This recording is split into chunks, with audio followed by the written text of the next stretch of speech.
Morning mga kabatang. Ito ngayon, nasa kakotse ako ngayon kasi sira yung tricycle namin pan-deliver. Big time tayo ngayon, nakakotse.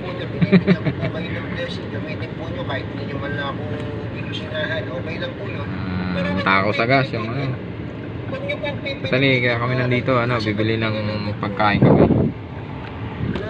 Bibili kami ng pagkain pananghalian namin. Ayan si boss, oh.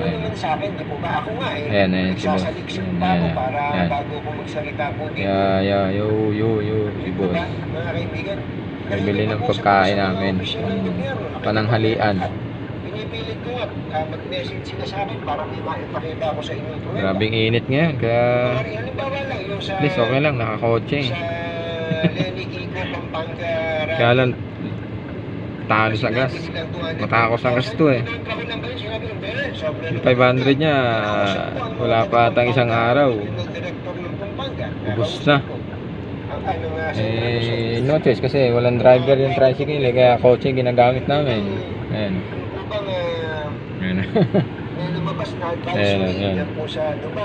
Ayan si boss eh. Okay lang kahit paano nakakatikim ng aircon. Kaya lang talo naman sa gas, malang gas ngayon eh. Pero ano na naman to,